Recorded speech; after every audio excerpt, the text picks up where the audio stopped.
tolerancia, solidaridad, respeto, amor. Este es su programa Líderes de nuestro tiempo, un espacio para analizar y comprender la relevancia de los conceptos y valores primordiales para las relaciones humanas. Bienvenidos. Bienvenidos y bienvenidas a este su programa Segunda Opinión, enfocada a temas jurídicos en donde realizamos entrevistas con expertos que nos dan información valiosa para orientarnos y darnos precisamente la segunda opinión. Nos hemos fijado dos objetivos en estos programas.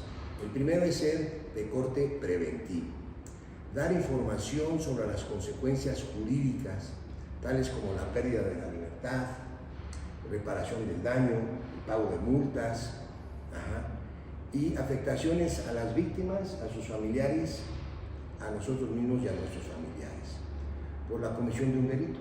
Hinckley nos dice, si supiéramos las consecuencias de nuestras malas decisiones, no las tomaríamos. Poner al alcance, este es nuestro otro objetivo, poner al alcance de los infractores y sus familiares una segunda opinión sobre las penalidades esperadas y la estrategia de defensa que proponen los abogados más sobresalientes, experimentados y profesionales del área jurídica que nos hacen el favor, como tú, de estar aquí con nosotros. Agradecemos a la Asociación Nacional de Locutores de México y a Líderes de nuestro tiempo su apoyo. ¿Qué tal? Soy José Antonio Garza y sí. ¿Tú lo puedes editar? Ahora. No. Sí. Pues por ahí. ¿Sí? O sea, ¿dónde desde ahí? Presentamos un caso real de la comisión de un delito, sus complicaciones, sus contras, ¿no? Convenientes, es decir, elementos favorables para la defensa que los abogados ocupan sus pros, opciones de arreglo y las estrategias jurídicas desde la opinión del experto, en esta ocasión del experto invitado. Agradecemos a la Asociación Nacional de Locutores de México y a Líderes de nuestro tiempo su apoyo. ¿Qué tal? Soy José Antonio Garza, director del programa de Líderes de nuestro tiempo, y tengo el gusto de presentarles a nuestro invitado, al maestro Marco Antonio Chaparro Rodríguez, quien tiene una vasta preparación de la cual no sería imposible meterla en este tiempo, pero mencionaré que es licenciado en Derecho y tiene especialidad en criminología, tiene una maestría en de Ciencias Jurídicas Penal, una maestría en Derecho Procesal Penal por el Centro de Estudios Superiores en Ciencias Jurídicas y Criminológicas, y también cuenta con una vasta experiencia en juicios orales. En su experiencia laboral destacamos que trabajó en la Dirección General de Reclusorios, actualmente la Subsecretaría del Sistema Penitenciario. Bienvenido, maestro Marco Antonio Chaparro, es un gusto tenerte aquí en nuestro programa. Muchas gracias, estimado José Antonio, es igual un gusto para mí el ser invitado a tu programa. Hoy nos tienes un tema importante, que es la ejecución de sentencias. ¿Qué pasa en la ejecución? Y platícanos, ¿a qué se refiere ese proceso? Fíjate que es una pregunta muy interesante. Antes referíamos a la etapa de ejecución solamente hasta que la persona era sentenciada ejecutoriada. Con la entrada en vigor de la ley de ejecución, que fue en junio del año 2016, la etapa de ejecución para la persona privada de libertad en algunos sentidos entra en vigor desde que esta misma persona ingresa a reclusión. No obstante, el hablar de eso sería material de otra charla, porque hablaríamos de peticiones administrativas, hablaríamos de controversias que tanto la persona privada de libertad, así como la propia familia, puede solicitar ante la dirección del reclusorio e incluso ante el juez de ejecución, pero es un tema tan extenso que, si no tienes inconveniente, me gustaría dividirlo. El día de hoy te hablaré solamente de la etapa de ejecución a partir de que la persona es sentenciada. Hablaríamos entonces, una vez que ya está sentenciada ejecutoriada, ¿qué opciones tiene esta persona para obtener nuevamente su libertad? Esto es oro puro y es lo que las personas necesitan. Y como comentábamos en otras charlas, después de del intenso trabajo en el proceso antes de llegar a la sentencia, después como que hay un poquito de desistimiento y se bajan las pilas en la parte de ejecución, y lo que nos estás dando es oro puro, porque aún ya con una sentencia hay cosas que hacer para minimizar el tiempo de reclusión, ¿no? Así es. Fíjate que algunas personas, algunos juristas, determinan que la etapa de ejecución o los beneficios de la persona son como un derecho, como algo adquirido, algo que por la simple naturaleza del tiempo pueden obtener.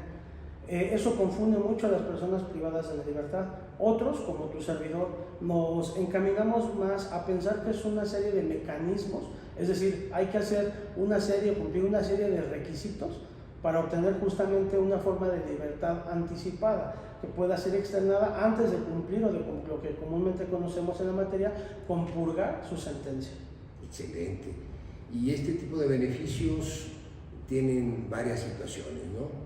Me decías que algunos autores, algunos operadores del derecho lo ven de una forma, tú lo ves de una forma más práctica, y que es un beneficio para la población penitenciaria. Hay ciertas cosas que lo califican o no. Es correcto. Sí, nos va a decir cuáles. Es correcto, señor Antonio. Fíjate que hoy en día en la Ley Nacional de Ejecución contempla dos supuestos, la libertad condicionada y la libertad anticipada. En este sentido, la primera, que es la condicionada, es cuando la persona reúne el 50% de la pena. Entre otras cosas, tiene que haber pagado la reparación del daño, tiene que haber pagado la multa, no tiene que haber oposición fundada de la víctima, que ahí también ese es un tema que es muy extenso de explicar, porque ¿cómo podríamos calificar que existe oposición o no? Porque es imposible asegurar el futuro, lo imprevisible, ¿no? Entre otras cosas, mantener su plan de actividades activo al día de la asunción del beneficio. A ver, como ya te lo mencioné, cubierto el 50% de la pena en materia de la libertad condicionada. En este beneficio, como en la libertad anticipada, solamente existen tres supuestos de excepción, que es delincuencia organizada, trata de personas y secuestro. Así es. Entonces queda claro, todo lo que esté fuera de estos tres sí puede tener ese tipo de beneficios, ¿no? En la materia debe de serlo, porque la ley de ejecución no contempla esa limitativa. Lo mismo sucede si hablamos entonces de la libertad anticipada, que son los mismos requisitos que es para la libertad condicionada, exceptuando únicamente que la persona al día de la solicitud ya debió de haber compurgado el 70% de la pena y todos los demás accesorios. Por eso te comentaba que es parte del mecanismo el cubrir todos los demás requisitos. Luego entonces, atendiendo a la máxima jurídica, lo que no está prohibido, permitido está. Entonces no hay ninguna excepción más que en la norma esos delitos a los que ya me referí. Estoy entendiendo, Marco, que en esta parte el comportamiento de la persona privada de su libertad, la pelota está en su cancha, ¿no? Es correcto.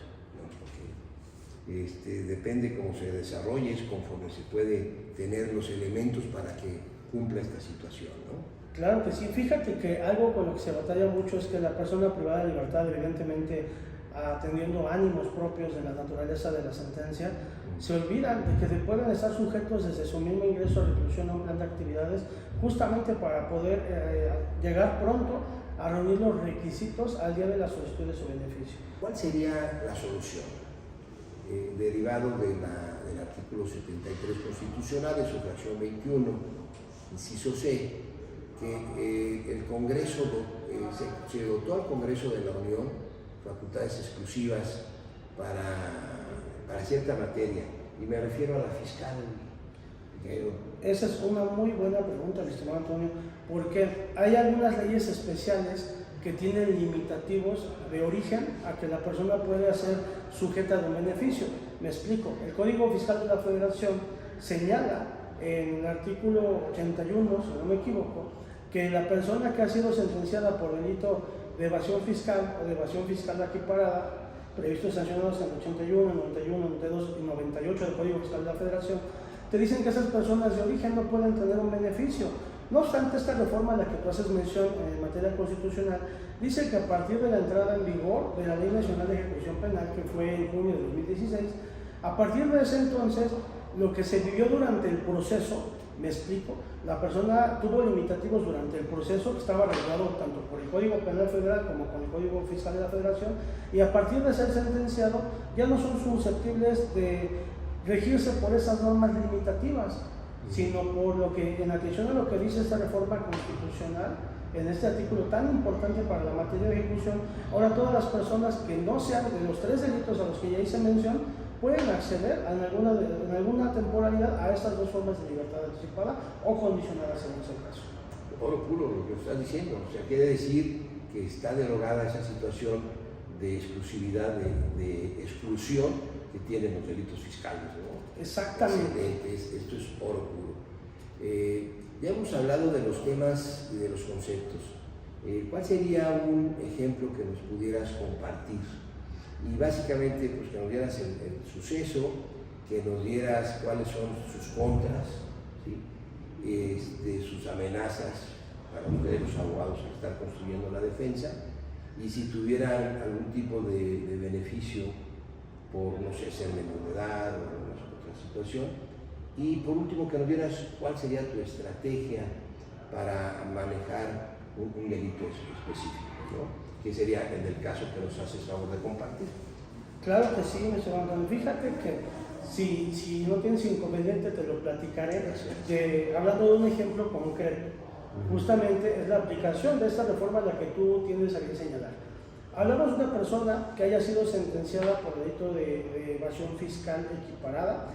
Fue una pena de 3 años.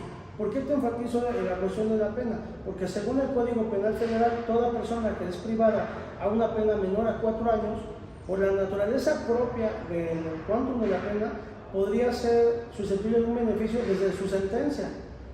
Pero, como hay limitativo del Código Fiscal de la Federación y dices, tú no puedes ser susceptible de ese beneficio, entonces esos 3 años te vas a pasar en el reclusorio.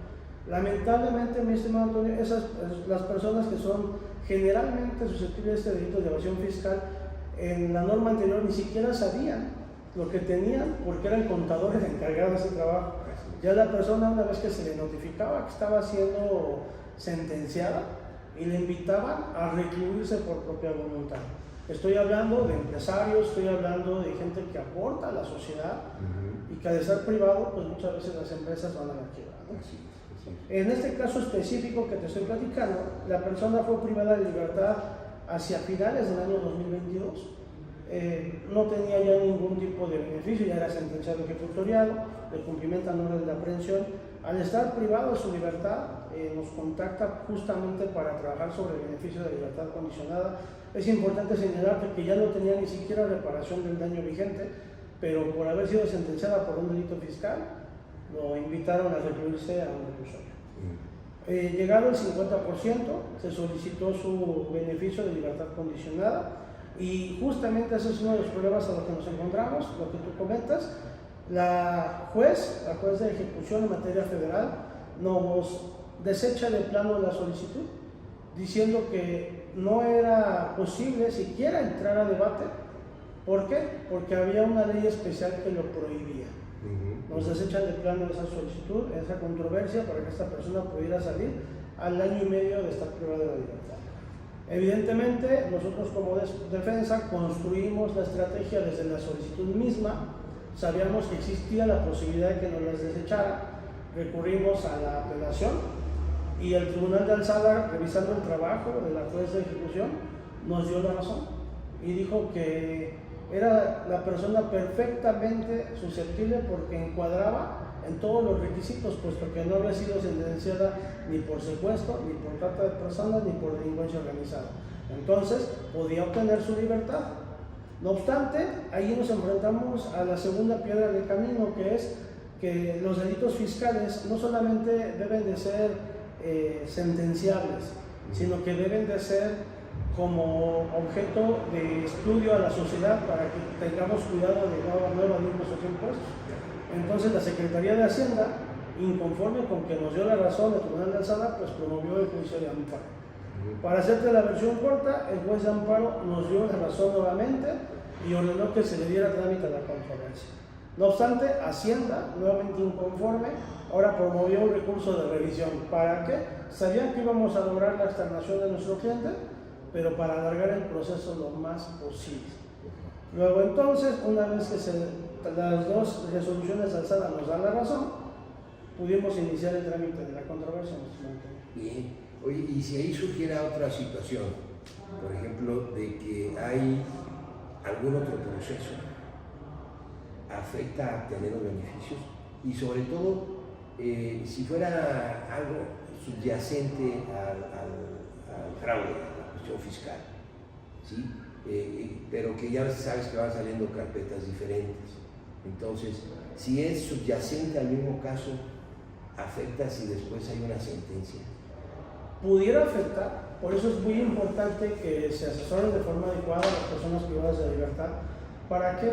Para que en el momento mismo que piensan o pretenden solicitar su beneficio, ya sea libertad anticipada, ya sea libertad condicionada, que para una persona con antecedentes lo ideal, y sería materia de otra charla, sería la libertad anticipada en específico, el abogado que sea experto en ejecución de penas. ¿Por qué te comento esto, mi estimado Antonio?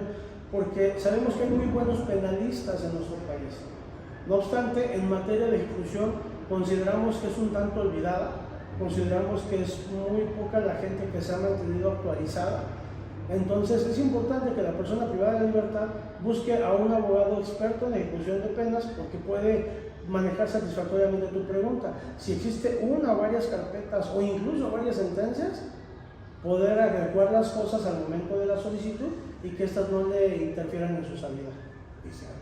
Porque podría ser que bloquea totalmente el procedimiento, ¿no? O sea, no se puede acceder a ese beneficio.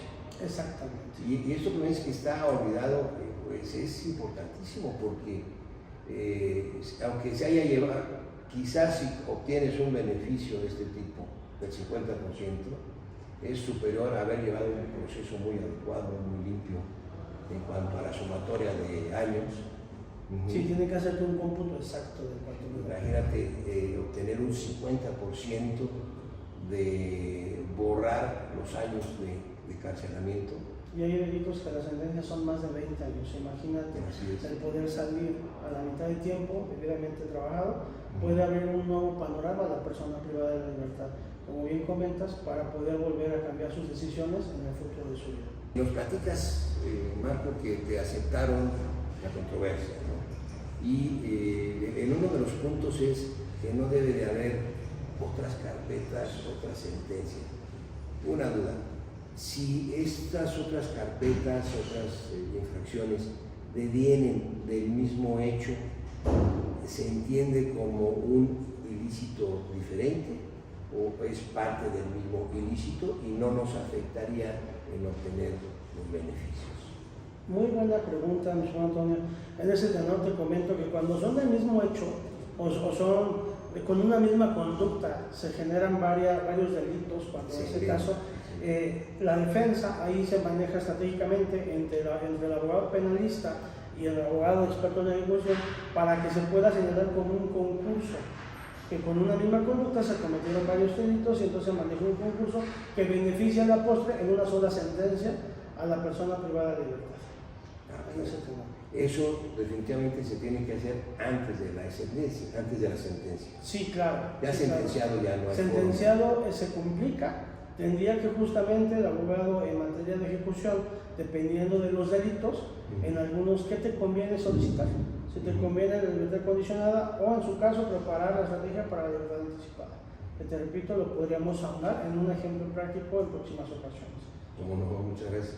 Dinos, ¿cómo se desarrolló esta situación? Fíjate que una vez que le ordenaron a la juez de ejecución a que diera trámite a nuestra controversia, que es como se conoce la solicitud de beneficio, pues obviamente no estaba muy a gusto ella con que le ordenaran que le diera trámite. Entonces ella nos ordena a nosotros el tener toda nuestra carpeta lista y preparada, poniendo traslado de las partes para debatir cada uno de todo el historial documental de Hacienda, de Procuraduría, de primera, segunda instancia, de los amparos, para poder llevar un buen debate. A la postre, mi presidente Antonio se llevó la audiencia debatiendo contra personal de la Secretaría de Hacienda y Crédito Público en el área específica de sentenciados, así como con el Ministerio Público de la Federación, y te puedo decir con orgullo que se ganó dicho debate, se obtuvo la libertad de nuestro representado, quien actualmente sigue siendo un excelente amigo, sigue siendo cliente, cuidando, como bien comentaste en tu presentación, cuidando justamente las conductas para no volver a caer en ningún supuesto que le pueda perjudicar en el futuro. Ese fue el resultado que se obtuvo, fue una audiencia de más de 4 horas de debate, no obstante se logró el resultado final. Excelente. Y todo esto se debe a la estrategia que se utilizó. Es correcto, por eso, y reitero, es importante que si bien es cierto que los amigos privados de la libertad tienen su abogado penalista que les pueda ayudar durante toda la estrategia, o como en la materia de conocemos en tutoría del caso, respecto a qué vas a obtener, también es importante que si saben que una vez sentenciados, por ejemplo, si se sujetan a un procedimiento abreviado, si la sentencia excede del quantum de 5 años en el foro común o de 4 años en el foro federal, ir preparando con un abogado experto en ejecución el siguiente paso. La verdad, mi señor Antonio, es que la ley de ejecución contempla muchas figuras que son generalmente desconocidos por el grueso de las personas privadas de la libertad. ¿Por qué? Porque ellos únicamente acuden a ser asesorados respecto a cuándo me toca el beneficio, qué voy a hacer, ¿no? Aquí hay muchas opciones a su alcance. Hablando de opciones y de pros, ¿qué fue lo que favoreció más a tu cliente, a tu caso? ¿Qué estrategia viste que era un pro en relación a otros casos de evasión fiscal que te pudo llevar a buen éxito? Fíjate que en ese sentido, desde el momento mismo de que el cliente nos contacta para elaborar su solicitud de beneficio, estructuramos y preveíamos que podía pasar que el juez nos denegara a trámite la solicitud, sabiendo que la ley especial o la ley específica de la materia prohibía que la persona privada de la libertad pueda acceder a un beneficio, un sustitutivo, por ser sentenciado por ese delito. Luego, entonces, ¿por qué fue importante? Porque desde la solicitud del beneficio ya le habíamos acompañado de algunos criterios de la Suprema Corte, de algunas jurisprudencias de talla internacional, de la Corte Interamericana de Derechos Humanos. Así que una vez que nos lo desecha el juez de origen, pudimos echar mano de lo que ya habíamos preparado para hacerle ver a su superior jerárquico por qué sí era importante y por qué sí era dable concederle ese beneficio. Lo que no se hubiera podido hacer si no se hubiera ido bien estructurada la petición desde el origen. Por eso es importante que la estrategia se pueda hacer desde antes de solicitar el beneficio, antes de plantear la controversia, para que el abogado experto en ejecución se allegue de toda la documental para soportar esa petición. Así es.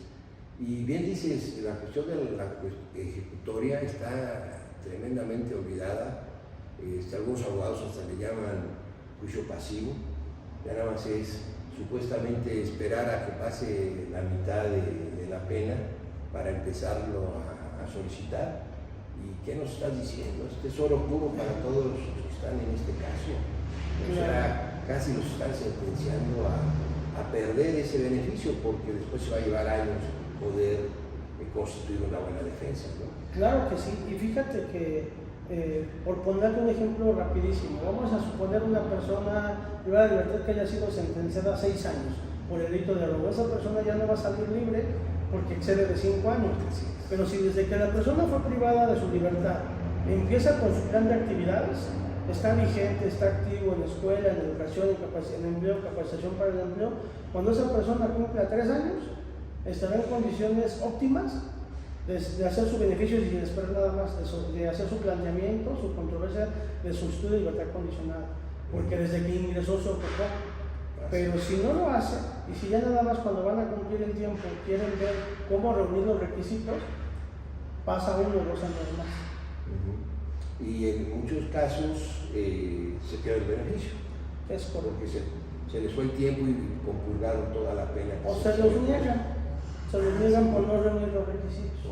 Por eso te comentaba que es un mecanismo que debe estar debidamente integrado, debidamente empatada la maquinaria, tanto el sistema penitenciario, el sistema judicial, la persona privada de libertad, la familia que apoya a la persona privada de libertad, y el abogado que le va a apoyar a coordinar todos estos elementos. Así es.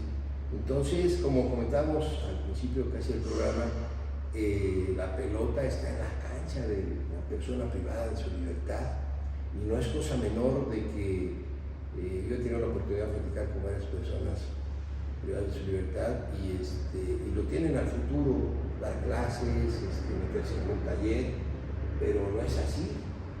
O sea, es oro puro para cada uno de ellos empezar en tiempo y forma a hacer este tipo de trabajo, ¿no? Que nos repites es capacitación. Es empleo, capacitación para el empleo, educación y mantenerse activo en sistemas tanto educativos como sistemas deportivos dentro de la institución. Aquí lo importante es que la persona privada de libertad entienda que, a diferencia del grueso de la población jurídica que te dice que la persona debe ser externada, ser reinsertada a la sociedad, realmente los que lo vemos desde adentro, como vulgarmente conocemos desde las trincheras de la operación del derecho, entendemos que realmente es que la persona pueda ser externada sin perder su identidad como persona, corrigiendo los errores que lo llevaron a estar privado de libertad y sabiendo que por supuesto que tienen derecho a una segunda oportunidad. Bien, sí, inclusive sabemos que el grueso de las personas privadas de su libertad, bueno, un porcentaje alto de las personas que están privadas de su libertad no deberían de estar, son totalmente inocentes, ¿no? Que será un 20%, y luego hay un 40-50% de gente que fue por un solo impulso, o sea, no son gente que se dedican a defraudar, en nuestro caso que nos estás haciendo un favor de compartir, a defraudar al fisco, ¿no? O a robar, ¿sí? O a delinquir en cualquier otro tipo de cosas, sino fue un mero impulso, se dio la situación, quizás abusó del alcohol, de las drogas, y por un impulso está metido en este tipo de Yo problemas. creo que esa es la mayoría de las personas. Así es. Y lamentablemente la mayoría de estas personas en esa sección poblacional son jóvenes. Así es. Jóvenes que de nada les sirven ni a ellos, a nosotros como sociedad, a la familia, el que estén una larga temporada privados de su libertad, cuando por supuesto que teniendo a su alcance opciones de libertad como las que les brinda la Ley Nacional de Ejecución Penal, pueden obtener su libertad mucho antes de cumplir su sentencia. No, te felicito, Marco, te felicito porque para esos tiempos ya la persona y las familiares y los bolsillos están totalmente ya desgastados y creen que ya se perdió todo. Sin embargo, es el tiempo de retomar esfuerzos y empezar a trabajar para llegar a obtener este tipo de beneficios, ¿no? Claro que sí, ahí está la ley que nos es clara y todo lo que se puede acceder en beneficio de las personas privadas. Pero que nos quede claro, esto se tiene que ver desde antes, simultáneamente en lo que se está trabajando en el proceso, ¿sí? Antes de llegar inclusive antes de llegar a la sentencia. ¿No? Claro que sí, se puede trabajar paralelamente ley de ejecución con ley sustantiva que es Código Penal o el Código Nacional de Procedimientos Penales. Muchísimas gracias, Marco Chaparro, te agradecemos tu generosidad para compartir tus experiencias y tus conocimientos. ¿En dónde te podemos localizar? ¿Dónde te pueden localizar las personas? Mi estimado Antonio, te compartí las redes, en este caso de forma directa al teléfono de tu servidor, en vía celular, es al 55 23 27 60 11, al correo marcochaparro@gmail.com, al correo marco.abogadochaparro@gmail.com y te hago llegar el tema de próximos días el dominio de la página para que la podamos compartir y estamos a la orden. Muchísimas gracias. Los datos que nos está compartiendo el maestro los vamos a poner en la cola de nuestro programa. Marco, pues permítenos invitarte para otra ocasión. Será un gusto muy acompañarte. cercana y que nos regales la experiencia de un caso y con todo el expertise que tú tienes. Claro que sí, seguramente va a ayudar a personas privadas de libertad que empatarán en ese supuesto. Sin duda. Muchas gracias. Gracias. Un placer.